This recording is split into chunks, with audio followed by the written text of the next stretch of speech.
did your tryout begin? I want somebody to give me that answer. Somebody, speak up. When you woke up this morning, when else? When you started training, young men, your tryout started when you took your first breath. Episode of the Different Basketball Podcast. My name is Jordan Mount, and today we are joined by Marcus Brooks. Marcus plays for the Lewisville Yellow Jackets, which is actually a prep school and team in TBL. Man, Marcus, welcome to the show. Thank you, man. Thank you for having me, Jordan. How you doing? This is good. You know, a little preface. This is, for you, it's 11:15 p.m. For me, it's 12:15 p.m. So this is magic hour right here. But anyways, I just kind of want to introduce you a little bit. I want to ask you how your experience was in TBL this past year. Before you say anything, you did shoot 41% from beyond the arc this year, and I think that's considered to be a sniper. So, how was that experience this year? It was good, man. It was great. Got my first taste of essentially real pro ball. Before this, I played a little bit of semi-pro ball. But it was great, just the networking, opportunities, the places that I got to play as far as getting to see the Albany Patroons facility. So much history there, being able to play there. The atmosphere was really great. But just the organization that I'm a part of, the Lewisville Yellow Jackets in general, is just so great. They are more about developing young men more than anything else. But at the same time, they're going to teach you how to properly play basketball, how to get yourself involved as well as get your teammates involved, and just kind of how to be able to market yourself. So it's been a great experience so far, and I'm definitely looking forward to next season. I can't wait for it. Yeah, tell me a little bit about the video work that you've done during the season and how they've given you that opportunity to do some video stuff. I know that's a big passion of yours. Yeah. So I'm actually working on trying to start my own production company called Mindful Films, and the Yellow Jackets have actually been very helpful through the whole process. So we had two teams, essentially the developmental team and then the pro team. So during all the developmental games, I would film pretty much, I would take all the pictures. And then I had another guy working with me from the team. His name was Jesse Williams. He was doing kind of the video recording and everything. And we would kind of swap off whenever, we needed to take a break from doing what we were doing. But for the most part, it was just, getting the action films, kind of setting up the cameras, kind of helping out a little bit with trying to figure out the live stream and all that stuff like that. So working with Dr. Ackerman has been pretty fun with it. She's kind of been guiding me through the process. She's been doing pretty much all the marketing for our team since, they started the prep school in general. So I've just kind of been taking what I can from her to kind of piggyback on that, kind of throw my own twist on everything. Right. Yeah. Talk just a little bit about Dr. Ackerman and her husband and, all the great stuff that they're doing. I've talked with her just very, very briefly, and they're really great people. So, what's something, things that they're doing, how are they like? And I know they're really great with the guys. Yeah, they're Doc and Coach, they're phenomenal people. They're always on the go. They're always on the go. Just because they're trying to do so much for us. They're trying to get our names out there. They're trying to help people watch us. And they're just trying to help us connect with ourselves and with the community as well. So they're always out and about, speaking to city council members, speaking to people that are pretty much going to be able to open doorways for us, outside of just basketball. Because like I said, it's not just about basketball with them. It's about developing a young individual into a young man and teaching them how to properly be able to take care of themselves, how to pretty much market themselves, how to start their own businesses, how to pretty much be their own individual. So it's been great. They're very loving, compassionate. If there's anything you need, they'll do all they can to help you out for sure. So it's been a great experience. I enjoy being around them. I think that's all cool that they can do that for guys. I think that's a piece that the pro game is missing right now is people that can, you can hoop, you can do all that. That's great. But they're preparing you for after basketball. And I think there's agencies and things that do that, but, being able to develop someone as a person and develop skills, for the workplace after, because it's going to end football, baseball, basketball, whatever it may be, golf, it's going to end at some point. And, for them to provide that value for you guys is, absolutely incredible. Have you thought about what you're going to do post basketball? Yeah.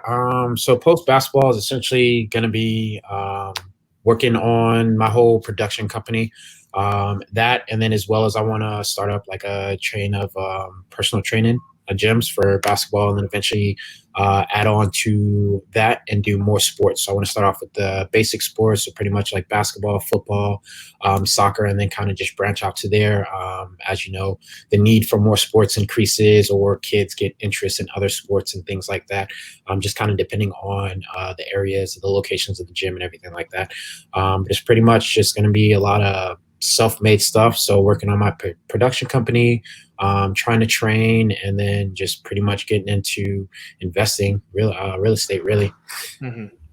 No, I think that's great. I think, side note, real quick, these are the two best beards that we've had on the show. Mine's growing in nicely. Definitely. Yeah, we'll get yours is growing in nicely. Yeah, I think it's going to be really hard to compete, with these two great beards on here. So, but let's dive into a little bit. Talk to me a little bit about your college journey. I know that you started at K-State, and where'd you go from there? Yeah, so it's definitely been some trials and tribulations. So I started at K-State. I was there for almost 2 years. While I was there, I was just doing academics pretty much. I started off as a physics major, and then went open-end a little bit, kind of tested out psychology and business, kind of found out that business was more the route that I wanted to do. So did a little bit of the business field, and then eventually moved down to finances within business. And then after K-State, I realized that I did still want to play, like my first year and a half, not playing and everything. So I ended up playing at a sister school out there called Manhattan Christian College. And it's part of the NCCA, so National Christian College Athletic Association. Played there for a semester. Things went good, but it was kind of difficult, going to school at two different schools and then trying to play plus still working at the same time. It was a big workload. So then I ended up looking for other options where I can just kind of play and focus on that. So I ended up finding out about a small NIA school down in Dallas, Texas, called Paul Quinn College. So I went there for a little bit, ended up running into like some financial situations. So I ended up going back home, working for a little bit, and then one of the assistant coaches at Manhattan Christian ended up getting a head coaching job at Dallas Christian College in Farmers Branch, Texas. So once he got the head coaching job, reached out to him, and then ended up going to Dallas Christian. My first year there, I broke my knee, so I pretty much redshirted that season, didn't get to play. And then the following season coming up, I ended up running into financial situations again. So I kind of had to shy away from that. So I pretty much just kind of been trying to save up and find a good time to get back to school. So after that, ended up playing for the Dallas Heat for a little bit. And then that kind of opened the doorway up for the Lewisville Yellow Jackets. So that's kind of where I am now. I think that's great. I kind of want to touch a little bit on the knee surgery, and so I had knee surgery my going into my sophomore year of college, and I was out for, I don't know, 6 to 9 months, and then I could finally like get on the court again, like just shoot. Like my knee I had 2 surgeries in a month. Mentally it's draining. For me, I didn't pursue to play after that. I tried. I had a couple walk-on workouts, a few different places. But talk about the mentality that you have, after that happens, and just to keep going. It's tough. So like a lot of people really think it's more so like the getting back the muscle and the speed and everything like that. From a like neurological standpoint, and as far as just the rebuilding of the muscle in general, it's going to be so much stronger. So as far as your physical attributes after an injury, you're always going to come back tenfold because those muscles get torn down. So you have to rebuild them.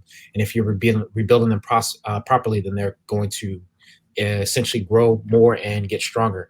But it's the mental aspect that a lot of people don't really pay attention to, and how stressful it can be. The fear of re-injuring it or aggravating it.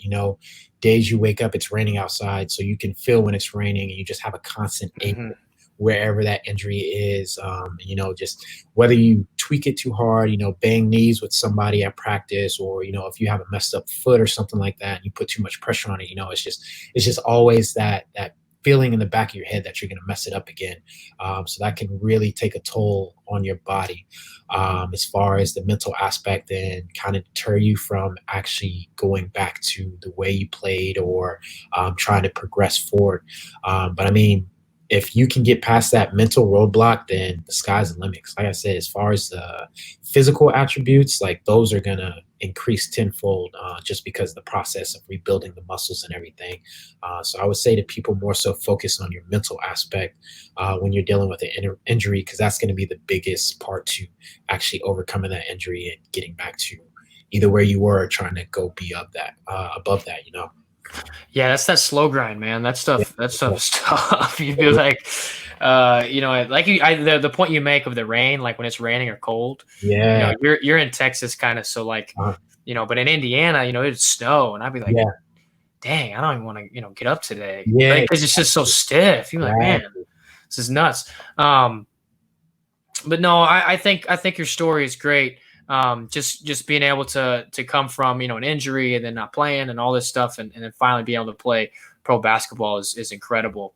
Yeah, I know you talked about. I know we talked the other day about how we kind of wanted to touch on the racial injustice that's going on in the country right now, and I yeah. just kind of wanted to get your thoughts and how you felt, and what it's like to be a African American male in America right now. Yeah. Well, my biggest thing is, I mean, this has been happening for a while. It's just getting publicized now, just because it's so many more devices that we can use as far as recording things. Everyone has a phone for the most part, and then all the officers are wearing the body cam, so those are automatically recording what's happening with the situations. But just all this social injustice, the police brutality, it's been happening for years. And then, me growing up, majority. So I grew up in Williamsburg, Virginia, which is pretty much a PWI, so a predominantly white area. So just the stereotypes that you would get, just getting around certain people and how they would just change their vocabulary, or just the way that, the slang they're using, things like that. They wouldn't use it towards other people, but once you come around, they start to use things like that.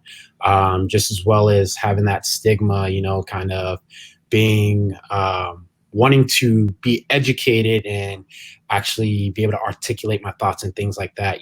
So you can kind of get pushed in a bubble to where you're an outsider to minorities, because you essentially are trying to fit in with a different crowd, but on the same time, that different crowd is saying, "Oh, you're still a minority." So it's a constant battle on both sides.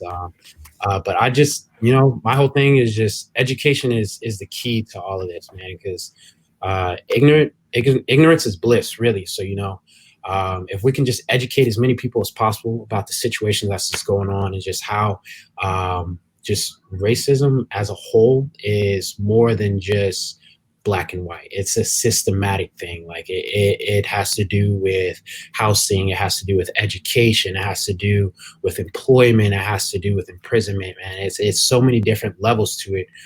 So we just have to get educated on so many different aspects to what everything is going on. Because it's a lot bigger than what we think is happening.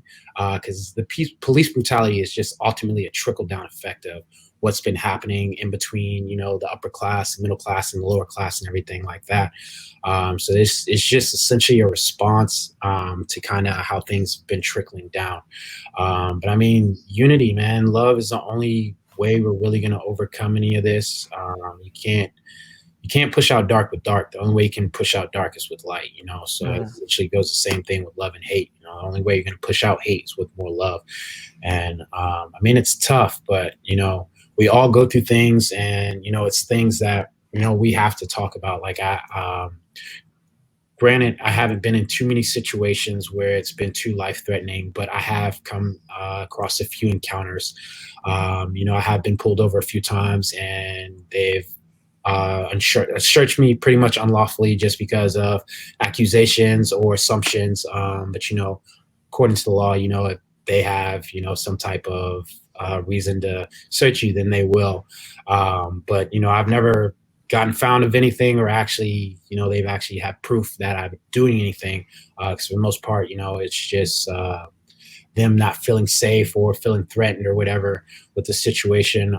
Like not too long ago, I was riding on my way to work, actually, coming from home, and I get pulled over.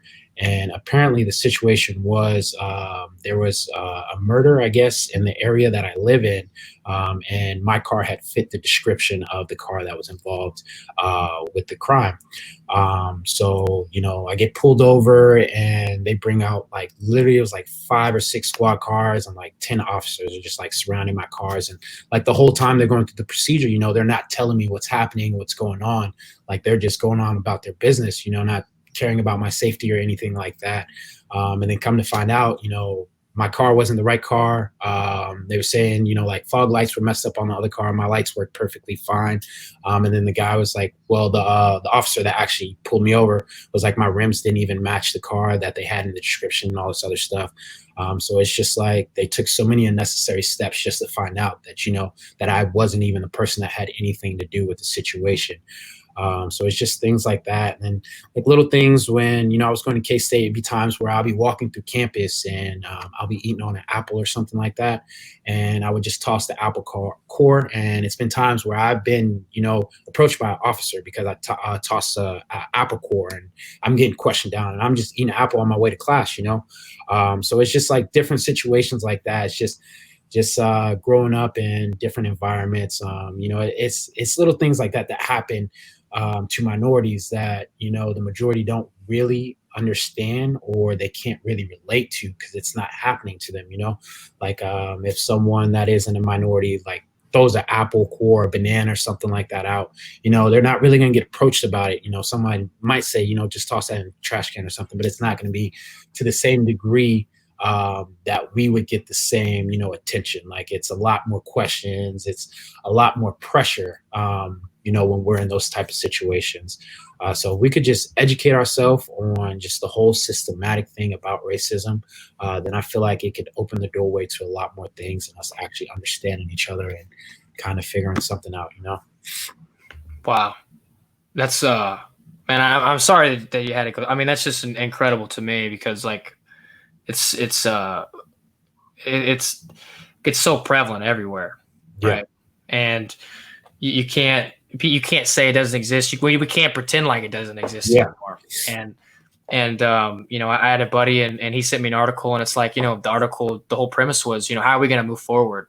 Yeah. How can we take times out of our busy schedules, and make time for things that are important, that should be important to us, and then move forward because from now on, like nothing's going to be the same. It's not at all. We're never going to be able to go back to how things were. Like, even if we were to find a solution to everything that's going on, like even after that, it's not going to be the same. Like there has to be changes that have to be made in order for us to be able to coincide with one another and actually be on the same page. So it's going to be really hard for things to, to digress down the way that it should, just because it's so much tension and it's been so much buildup over the last few years.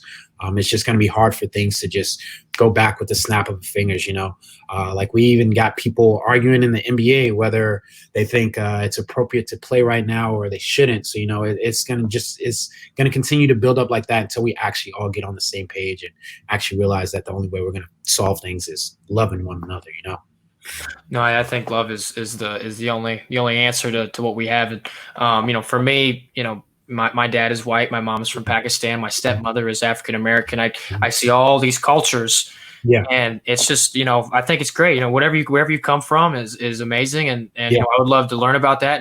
But not everybody's like me. Yeah, exactly. There's people that are closed off. Not everybody's like you. You're very open. We've talked about culture and all that. So it's we're just gonna have to wait and see, and hopefully we can use our platforms to really make a difference and educate as many people as possible.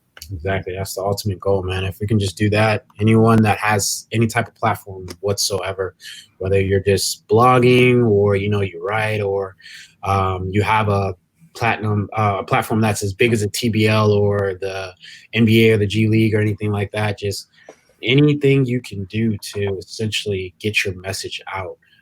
it'll make a difference. Whether you're signing petitions, doing things like that, it all makes a difference, man. Because it adds up over time. It shows that we're actually trying to create unity, and we're actually trying to bond together, and we're all fighting for the same cause, you know. No, I think that's great. I really do appreciate you sharing. I mean, we had the right person in TBL come on today and you and talk about this this very subject that needs to be talked about. This conversation is really hard to have, and Yeah. you know, I really appreciate you coming on, but you know, we're kind of getting low on time, man. This is the fun part of the show. You know, I want to talk about fishing with you, but I think this is going to be a little bit better. You know, we're going to have our rapid round. You know, like I said, right now it's 12:30 for me. 11:30 for you. You know, we're gonna see how our brain works this late in the night. All right. So Evelyn Magley, I think got 7, 6, and then Chris Allison, who's the GM or he's the owners of a couple team market owners of a couple teams. He got 22. Okay, so if you have 1 minute, answer as many questions as possible. If I run out of questions, then you're good to roll. You win. Okay. Cool. Are you ready? Yes, sir. 3, 2, 1. Here we go. Favorite musician? Right now, Rowdy Rich. Favorite movie? Godfather Part 2. Favorite color? Green. Home fries or hash browns? Home fries. Favorite athlete of all time? Kobe Bryant. Favorite hobby? Taking pictures. Favorite song to sing? Favorite song to sing? Mm-hmm. That one's tough. I wouldn't say I really have a favorite song to sing right now. I listen to so much music. It's hard to pick one song, honestly. Favorite song to listen to? Right now, All In by Lil Baby. How many instruments can you play? 0. I played the clarinet a long time ago, but I don't remember how to play it anymore. Favorite meal? Chicken Alfredo. Favorite breakfast cereal? Blueberry Wheaties. Ooh. Favorite city? Favorite city? Barcelona. Best barbecue in America? 3, Dickie's 2, barbecue. 1. What? Where Dickie's? What is that? Where is that at? It's a barbecue space spot out here in Texas. Okay. Yeah. Texas got some good barbecue. Man. I'm gonna have to run it back and see what you got. I think you got 10 or 11. So you didn't beat Chris, but you definitely beat Evelyn. Okay, cool. You definitely beat Evelyn, man. That's great. That's great.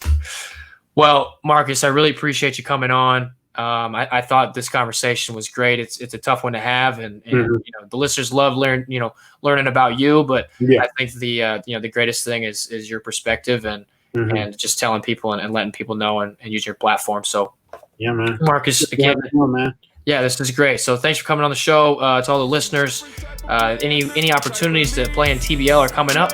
7 Energy Combine Series dates will be posted shortly. Thanks to all the listeners again. Shout out to TBL for providing us this platform. If you have any inquiries about the show, you can email me at jordanmount33@gmail.com. I appreciate you guys. All right, y'all take it easy.